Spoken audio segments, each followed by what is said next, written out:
আমাদেরকে 15 বছরের জন্য, 16 বছরের জন্য, 17 বছরের জন্য তারা ভোটাধিকার বঞ্চিত করেছে, নাগরিকদেরকে ঠকিয়েছে, চিটিংবাজি করেছে, প্রতারণা করেছে এবং নাগরিকদেরকে ভোট প্রয়োগের একটা আপনার হলো ব্যবস্থাপনা, সেই ব্যবস্থাপনাটা নিজেই ভোটের মাধ্যমে ক্ষমতায় আসলো। এসে আপনার হলো ভোট যেই ব্যবস্থাপনার মধ্য দিয়ে ক্ষমতায় আসলো, ষড়যন্ত্র করে ওই ব্যবস্থাপনাটাই সেই স্পয়েল করে দিল। আমাদের নেত্রী, তোমাদের সর্বোচ্চ নির্বাহী লিডার এতটাই মানে হলো বেইমান যে তোমাদেরকে অসহায় অবস্থায় ফেলে রেখে পালিয়ে গেল।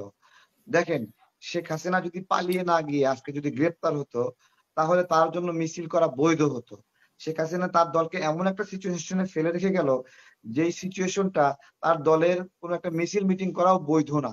হ্যাঁ, যে উনি একটা ক্রাইম করছে, ক্রাইম করে পালিয়ে গেছে।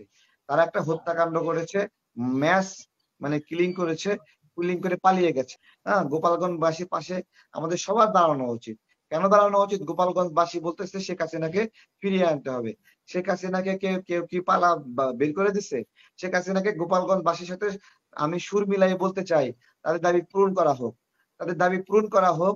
আন্তর্জাতিক আদালত, তারপরে ইন্টারপোল, এগুলোর মাধ্যমে শেখ হাসিনাকে বাংলাদেশে ফিরিয়ে এনে এই যে এতগুলো ছাত্রকে হত্যা করেছে, এটা তো শেখ হাসিনার আদেশে হত্যা হয়েছে। এখন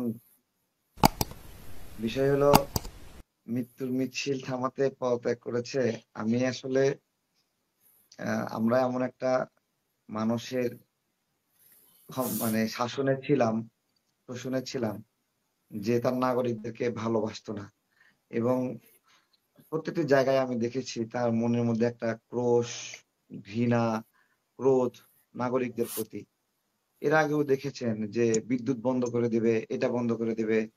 মানে বিষয়টা যে যে ওনার ছেলে হয়তো আমেরিকায় বসে টাকা ইনকাম করে, সে টাকা দেশে পাঠায় এবং সেই টাকা দিয়ে উনি বিদ্যুৎ বানাইছে, সেটা উনি বন্ধ করে দিবে। তো এইরকম একটা বিভিন্ন সময় আমরা তার কথাবার্তায় কোনো সময় জনগণের প্রতি মায়া, মমতা এগুলো মানে আমরা কখনো খেয়াল করিনি। ঠিক আছে?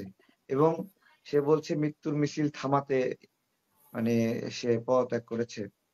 মৃত্যুর মিছিল থামাতে পদত্যাগ করেছে, কিন্তু আমরা যে বক্তব্যগুলো পাইলাম, তিনি আরো সেনাবাহিনীর প্রতি রাগান্বিত ছিল এবং রাগান্বিত হয়ে তিনি বলেছিলেন, পুলিশ পারছে তোমরা কেন পারছো না? এরকম একটা কথা বলেছে। হ্যাঁ, আর ওনার টার্গেট ছিল উনি সেনাবাহিনীর প্রধানকেও হত্যা করবেন। উনি ওনার এসএসএফ কে সেভাবেই রেডি করে রেখেছিলেন।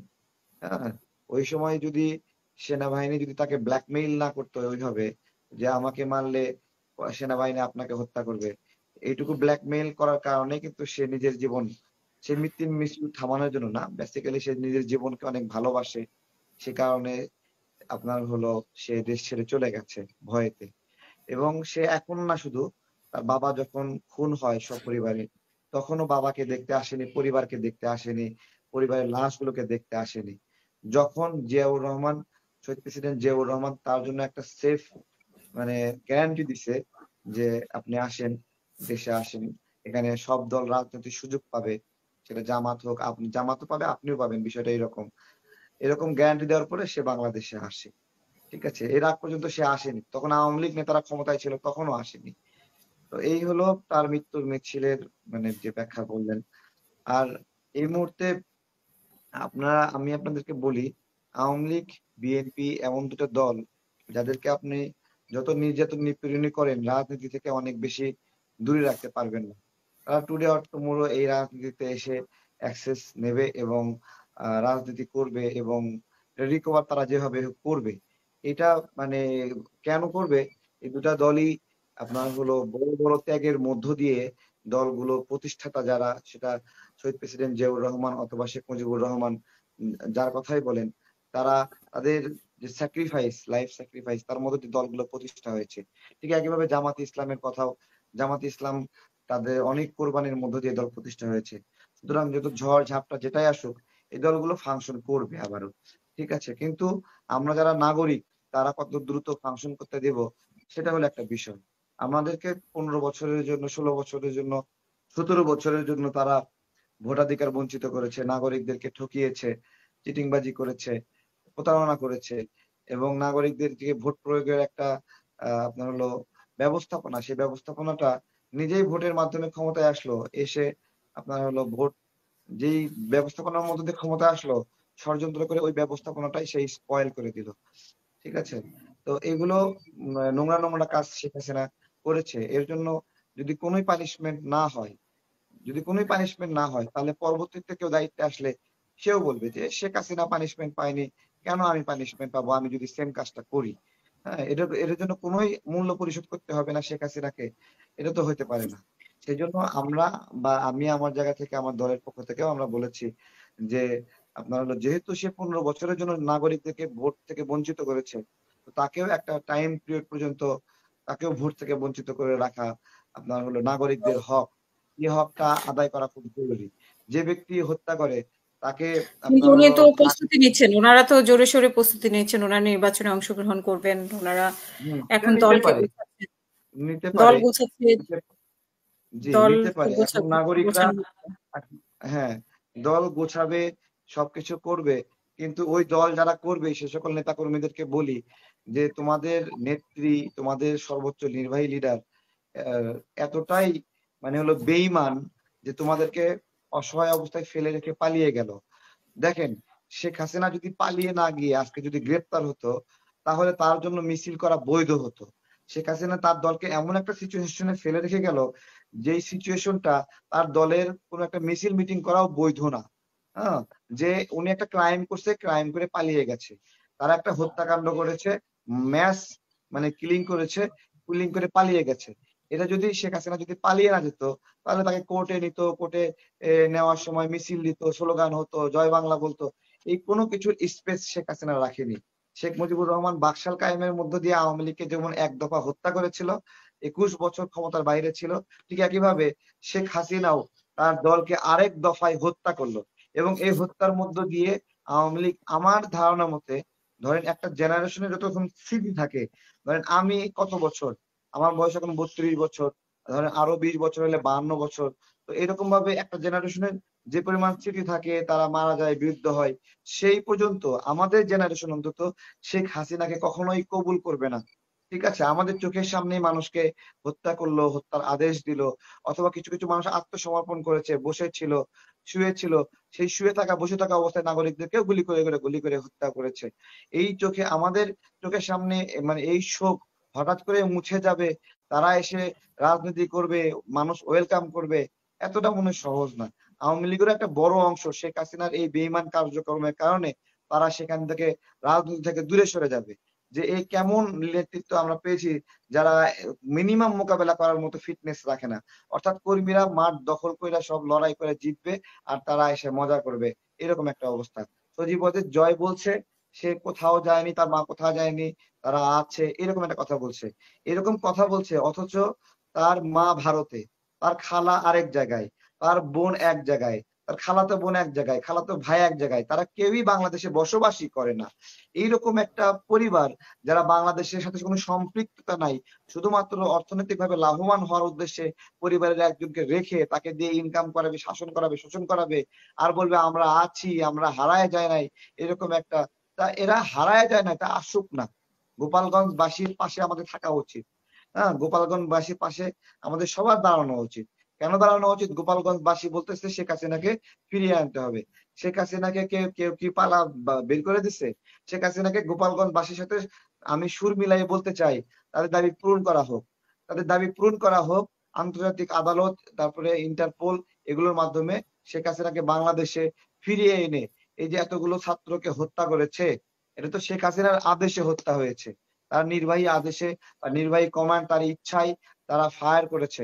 এবং পাশাপাশি আমার আপনার হলো সর্বশেষ যেটা আমি বলতে চাই, বেশি লম্বা করব জি, না, শেষ, সজীব হ্যাঁ ওয়াজেদ শেষ করুন। জয়, সজীব ওয়াজেদ জয়, আওয়ামী লীগ, মানে শেখ হাসিনা যখন ক্ষমতার বাইরে ছিল, সে কিন্তু বাইতুল মোকাররমে সাপের ঝুড়িতে সাপ নিয়ে এসে ছেড়ে দিয়েছিল প্রোগ্রামের মধ্য দিয়ে, এবং সেখানে বেশ কিছু মানুষ সাপের কামড়ে মারা গিয়েছিল। শেখ হাসিনা তাদের এই ষড়যন্ত্রের একটা অভ্যাস রয়েছে। সজীব ওয়াজেদ জয় আর মায়ের কাছ থেকে শিখে, একই কুটনামি শিখে ওইরকম নোংরা পথে হাঁটছে, ডাকাত ভাড়া করছে, ডাকাত নামায় দিচ্ছে, এরকম ভাবে কনস্পিরেসি করছে, এগুলো করছে। আমি আমি আমার কাছে যেটা মনে হয় কি জানেন, মানে হলো বিএনপি জামাত সহ ছাত্র জনতাকে আরো 2-3 দিন স্পেস দেওয়া লাগতো, যাতে করে আওয়ামী লীগের যে সকল লোক লুটপাটে জড়িত ছিল, মানুষকে কষ্ট দিছে, তাদেরকে মানে আঞ্চলিকভাবে জনগণের আদালতে কিছুটা হলেও বিচার করা যেত।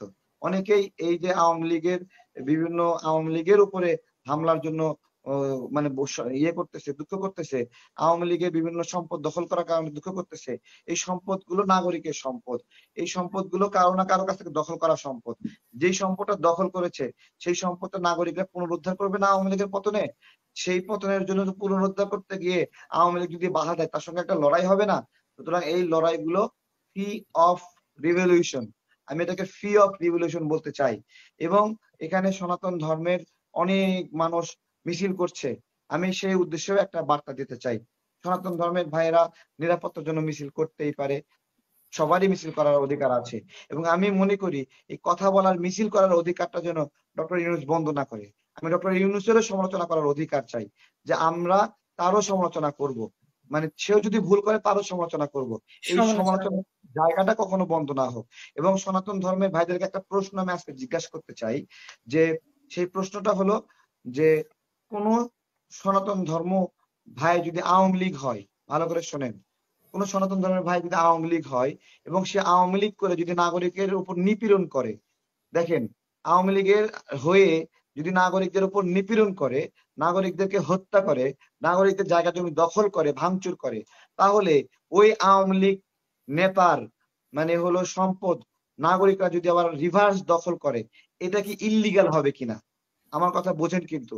মানে তারা সনাতন ধর্ম, এই জন্য মানে তারা বেঁচে যাবে, এটা তো হতে পারে না। মানে একজন আওয়ামী লীগ নেতা সনাতন ধর্ম, এই জন্য সে যে দখল করেছিল সম্পদগুলো, পূর্বে মানুষের উপর অত্যাচার করেছিল, এবং তার উপরে রিভার্স এর জন্য সে ফল পাবেন না, এটা তো হতে পারে না, তাই না? যেমন আমি বলি, কোন সনাতন ধর্মের লোক, মানে কোন সনাতন ধর্মের পুলিশ কর্মকর্তা যদি আপনার হলো যদি ক্রাইম করে, মানুষের উপর নিপীড়ন করে, তাহলে ওই সনাতন ধর্মের পুলিশ কর্মকর্তার উপর জনগণ ক্ষিপ্ত হয়ে যদি ঢিল ছড়ে, তাহলে কি মানুষ কি সনাতন ধর্ম হওয়ার কারণে তার উপর ঢিল ছিল, নাকি ওই পুলিশ কর্মকর্তা খারাপ কাজ করছে সেজন্য ঢিল ছুড়লো? এখন দেখেন, ওসি প্রদীপের কথা বলছি, সে একজন সনাতন ধর্মের মানুষ।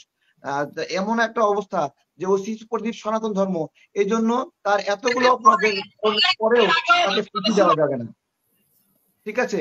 ওসি প্রদীপ সনাতন ধর্মের এতগুলো অপরাধ করেছে, সনাতন ধর্ম এই জন্য তার ফাঁসি হবে না, এরকম একটা এনভায়রনমেন্ট তৈরি হয়ে গেছে। অথচ শত শত মানুষকে সে ক্রস ফায়ার দিয়ে হত্যা করেছে। তাহলে সনাতন ধর্ম হওয়ার কারণে, সংখ্যালঘু হওয়ার কারণে তাকে বিচারের আওতায় আনা যাবে না, এটা কি ন্যায় বিচার? এটা হলো আমার প্রশ্ন।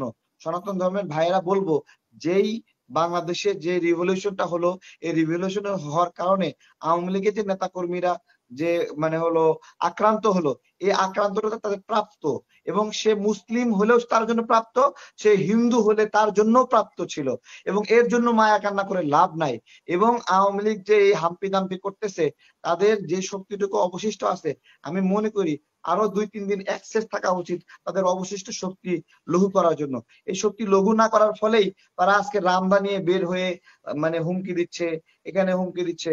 এবং এবং গোপালগঞ্জে কি করলো, কি না করলো, সেনাবাহিনী আমাদের দেশ, আমরা ভালোবাসি সবাই সেনাবাহিনীকে, দলমত নির্বিশেষে, এই সেনাবাহিনীকে গুলি করতেছে, এটা কোনো কথা আচরণ?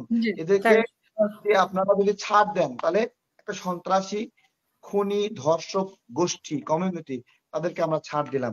যে ছাড় দিলে এই বাংলাদেশের মানুষ এক সময় মানে ক্ষমা করবে না। যেমন জিয়াউর রহমানের একটা কাজকে মানুষ ভুল হিসেবে নেয়, যে শেখ হাসিনার মতো একটা কাল সাপকে বাংলাদেশে রাজনীতি করার সুযোগ দিছে। দেখেন এই কাল সাপ এরশাদকে বলছিল, যে এরশাদের সময় বলছিল যে এরশাদের সঙ্গে নির্বাচন করে সে জাতীয় বেঈমান, কিন্তু আল্লাহর কি খেলা, এই মহিলা সে নিজেই ওই নির্বাচনে অংশগ্রহণ করলো, এবং নিজেই যে একটা জাতীয় বেঈমান, বাংলাদেশের একটা বেঈমান, সে নিজেই প্রমাণ করলো। জামাত ইসলাম নিয়ে খারাপ কথা বলে, সে জামাতে ইসলামকে তসবিহ এবং জায়নামাজ পাঠিয়েছিল 90-এর পরে, যাতে করে তাদের পক্ষ থেকে একটা প্রেসিডেন্ট হয়। এরকম অনেক মানে দ্বিমুখী কাজ করেছে। অসংখ্য ধন্যবাদ।